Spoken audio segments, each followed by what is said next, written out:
स्वागत है इस एक्सप्लेनर में। आज हम एक ऐसे आध्यात्मिक अभ्यास को ब्रेक डाउन करने वाले हैं जो वाकई बहुत डीप और फैसिनेटिंग है। राम नाम लिखने और जपने की शक्ति।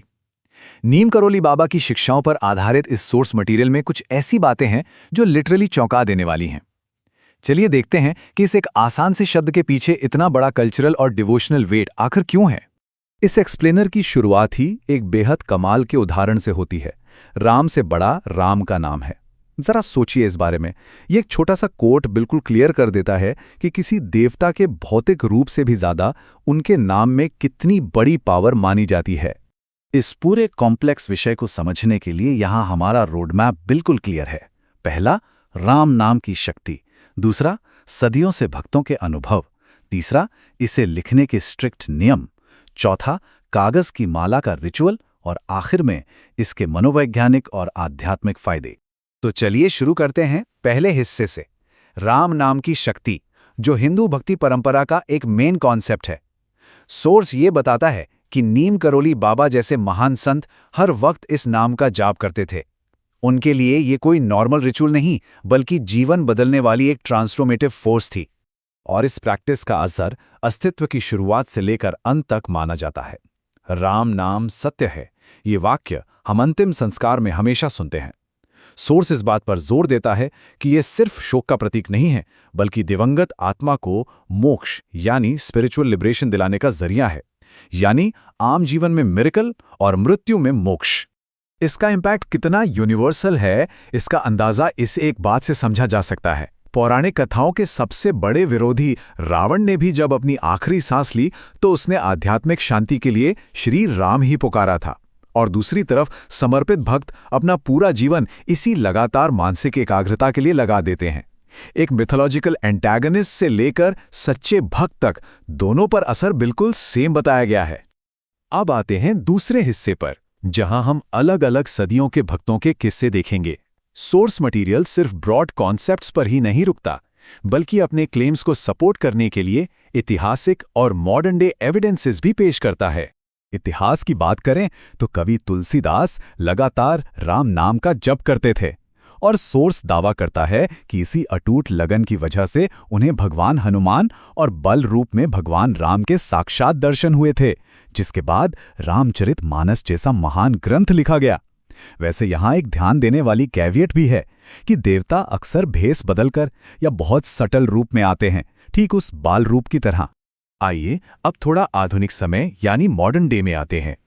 यहाँ एक ऐसे बिजनेसमैन की बड़ी आश्चर्यजनक कहानी बताई गई है जिनकी पत्नी ठीक 7 साल तक निसंतान थी, यानी उनका कोई बच्चा नहीं हुआ था।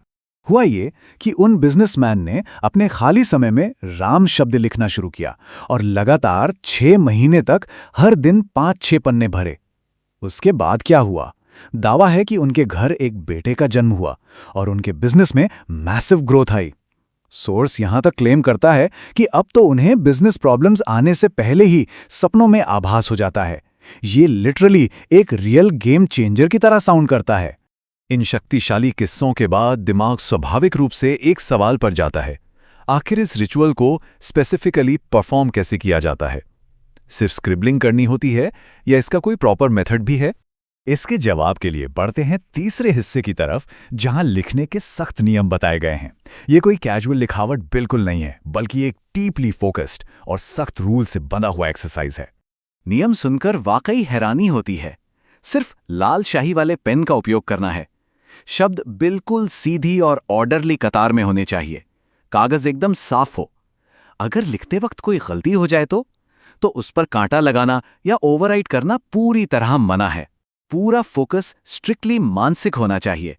सोर्स का मानना है कि इन रूल्स को फॉलो करने से एग्जैक्ट वही आध्यात्मिक पुण्य मिलता है जो लगातार मंत्रों को मुंह से बोलने पर मिलता है।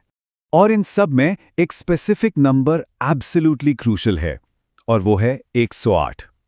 हर दिन कम से कम 108 बार इस नाम को लिखना एक शुरुआती थ्रेशोल्ड बताया गया है। इसे ध्यान लगाने वाली माला के मनकों को गिनने की तरह देखा जा सकता है। यही वो पॉइंट है जहां दिमाग ट्रू फिजिकल और मेंटल कंसंट्रेशन अचीव करता है। चौथे हिस्से में आते हैं कागज की माला के अनुष्ठान पर।